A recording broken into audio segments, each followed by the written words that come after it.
토트넘 호스퍼의 공격수 보강은 선택이 아닌 필수라는 의견이다. 토트넘 골키퍼 출신 레전드 폴 로빈스는 20일 한국 시간 영국 매체 풋볼 인사이더를 통해 친정팀의 공격수 보강 필요성을 강조했다. 로빈스는 토트넘은 다가오는 시즌 많은 경기를 치러야 한다. 월드컵도 있다. 해리 케인이 모든 경기에 출전할 수 없다. 며 공격수 영입을 강조했다. 이어 체력적인 부담으로 케인이 모든 경기에 뛸 수 없다. 난 항상 이 말을 해왔다. 확실한 백업 공격수가 필요하다. 손흥민이 최전방을 소화할 수 있고 훌륭한 활약을 펼쳤지만 왼쪽 측면에서 더 위협적이다. 고 덧붙였다. 토트넘의 백업 공격수가 필요하다는 의견은 꾸준하게 제기됐다. 잉글리시 프리미어리그, EPL, 최고의 듀오 손흥민과 케인이 있지만 이를 받쳐줄 자원이 마땅치 않았다. 토트넘에 다가오는 시즌은 중요하다. 2018-19 이후 4시즌 만에 별들의 전쟁인 챔피언스리그에 복귀했다. 특히 적지 않은 선수들이 월드컵이라는 대업을 앞두고 있다. 체력 저하가 우려되는 상황에서 전력 보강이 필수다. 이를 인지한 토트넘은 공격수 보강을 위해 열심히 움직이는 중이다. 파울로 디발라, 라우타로 마르티네스 영입을 추진했다. 하지만 거절당하는 분위기가 감지되면서 가브리엘 제주스로 시선을 돌리는 등 공격수 보강에 박차를 가하는 중이다. 가브리엘 제주스의 아스널 이적이 유력해졌다. 축구 매체 골닷컴은 20일 한국 시간 제주스는 프리미어리그, EPL, 챔피언인 맨체스터 시티와 이별에 가까워지고 있다. 이번 시즌 맨시티를 떠날 첫 번째 선수가 될 것으로 보인다. 그는 아스널로의 이적을 거의 완료했다고 보도했다. 제주스는 브라질 명문 구단인 파우메이라스에 17살에 데뷔했을 정도로 많은 기대를 받았다. 제주스는 2016-17 시즌에 엄청난 기대를 받고 맨시티로 상륙했다. 당시 19살인 제주스에게 맨시티가 지불한 이적료는 무려 3,200만 유로, 약 435억 원에 달했다. 제주스는 이적하자마자 엄청난 득점력을 선보이면서 세계적인 유망주 반열에 올랐다. 두 번째 시즌부터는 꾸준히 기회를 받기 시작했지만 성장세가 더뎠다. 맨시티는 제수스가 세르히오 아구에로의 후계자가 될 것으로 기대했지만 제주스는 장점이었던 골 결정력이 단점으로 바뀌면서 득점에 어려움을 겪었다. 그래도 매 시즌 리그 10골 가까이 넣어주면서 EPL에서는 통할 수 있다는 실력임을 증명했다. 제주스는 2021에서 22시즌부터는 스트라이커 포지션에 구애받지 않고 좌우 윙포워드로 나서기도 했는데 더 좋은 경기력을 보여줬다. 하지만 맨시티가 엘링 홀란드와 훌리안 알바레스를 영입하면서 입지가 좁아지자 이적을 모색했다. 제주스가 매물로 나왔다는 소식에 많은 구단에 접근했다. 영국 텔레그래프는 지난 23일 토트넘은 라이벌인 아스널을 제압하고 다음 시즌 유럽 축구연맹, 우에파, 챔피언스리그, UCL 출전권을 가져온 뒤에 제주스를 두고 경쟁할 태세다고 보도한 바 있다. 토트넘은 해리 케인의 백업 자원에 대한 고민이 있었고 제주스 영입으로 이를 해결하고자 했다.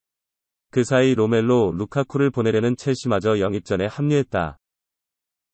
그래도 제주스는 자신에게 일찍이 관심을 드러낸 아스널행을 결정한 것으로 보인다. 미켈 아르테타 아스널 감독 또한 제주스를 열망했다. 골닷컴은 맨시티는 제주스의 가치를 5,800만 유로, 약 789억 원로 평가했고 아스널과 합의가 이뤄질 것으로 보인다. 아스널은 3,500만 유로, 약 476억 원의 제안을 넣었지만 거절당했고 보너스 조항을 추가하면서 맨시티의 요구액을 맞출 수 있었다고 설명했다. 제주스가 아스널로 향하게 될 경우 토트넘은 에버턴의 히샬리송 영입에 주력할 가능성이 높다.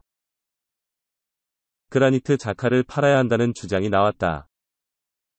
과거 아스널에서 뛰었던 케빈 캠벨이 영국 풋볼 인사이더를 통해 아스널은 중원을 쇄신해야 한다. 속도를 더하고 득점력을 더할 수 있는 자원이 올 필요가 있다. 자카를 대체할 만한 자원들을 데려올 시점이다. 이번 여름이 자카를 통해 이적료를 얻을 수 있는 마지막 기회다. 더 어린 선수로 중원을 채워야 한다고 주장했다. 자카는 2016년 맨행글라드바흐를 떠나 아스널에 입성했고 6년 동안 핵심 미드필더로 뛰었다. 대부분의 시즌을 리그 30경기 이상씩 소화하는 철강왕 면모를 드러냈다. 패스 능력은 정상급으로 평가됐지만 수비력과 압박에 취약한 부분 때문에 비판을 받았다. 거친 파울을 반복해서 하고 잦은 실수를 범하는 부분도 아쉬웠다. 압박과 속도의 중요성이 높아지면서 자카의 단점이 더욱 드러났다. 공을 가지고 있을 때는 존재감이 높지만 오프 더 볼 상황이나 상대가 역습을 할 때 취약했다. 지속적으로 위험한 반칙이 나오는 이유였다. 레드카드를 많이 받으며 엄청난 질타를 받기도 했다. 매 시즌 매각설에 시달렸지만 자카는 계속 아스널 소속으로 남아있다. 시한폭탄과 같은 자카지만 아스널에서 차지하는 비중은 높다. 자카가 빠지면 후방 빌드업이 제대로 이뤄지지 않는 점에서 드러난다. 미켈 아르테타 감독 입장에선 딜레마다. 아스널이 올여름 계속해서 3선 미드필더들과 연결되는 까닭이기도 하다. 후백 네베스 등 중원 장악력과 패스 중심을 잡아줄 선수를 찾고 있다. 자카 의존도를 확 낮추겠다는 의도다. 영입이 이뤄지면 자카의 팀 내 비중은 더욱 줄어들 수밖에 없다. 이러한 상황이 되어야 캠벨이 말한 대로 매각이 이뤄질 전망이다. 추가 영입이 성사되지 않으면 아스널은 자카를 내보내기 부담스럽다. 토마스 파티가 있지만 젊은 알베르 삼비 로콩가는 아직 성장 중이고 모하메드 엘네니는 주전으로 쓰긴 신뢰가 가지 않는 자원이다. 자카는 아스널과 계약이 2년 남았다. 이제 30살이 눈앞으로 다가온 자카와 아스널이 동행을 할지 여름 이적시장 내내 관심이 쏠릴 듯하다. 하피냐의 행선지는 어디가 될까? 하피냐는 지난 시즌 가까스로 생존한 리즈의 한 줄기 빛이었다. 하피냐는 지난 시즌 공격진의 줄부상 속 홀로 맹활약을 펼치며 11골을 넣었다. 스타드렌을 떠나 2020년 여름 리즈 유니폼을 입었던 하피냐는 잉글랜드 프리미어리그 정상급 윙어로 자리잡았고 브라질 국가대표에서도 입지를 넓히고 있다. 지난 한국과의 친선 경기에서도 선발 출전에 맹활약을 펼쳤다. 이런 하피냐를 향해 러브콜이 쏟아지고 있다. 하피냐도 새로운 도전을 원하고 있다. 가장 적극적인 팀은 바르셀로나였다. 이미 개인 합의를 마쳤다는 보도까지 나왔다. 하지만 재정적인 어려움을 겪고 있는 바르셀로나가 리즈가 원하는 거액의 이적료를 맞춰주기 어려운 상황. 이 틈을 타 아스널이 한발 치고 나갔다. 20일 한국 시각 풋볼 런던은 골닷컴을 인용해 아스널이 하피냐 영입에 가까워지고 있다고 보도했다. 아스널은 공격진 보강을 위해 가브리엘 제주스에 적극적이고 동시에 하피냐도 노리고 있다. 하피냐는 잉글랜드 잔류 쪽에 더 관심이 많은 데다 런던 클럽이라는 점에서 호감을 갖고 있는 것으로 보인다. 아스널은 바르셀로나 이상의 투자를 할 수 있다는 점에서 분명 한 발 앞서 있다.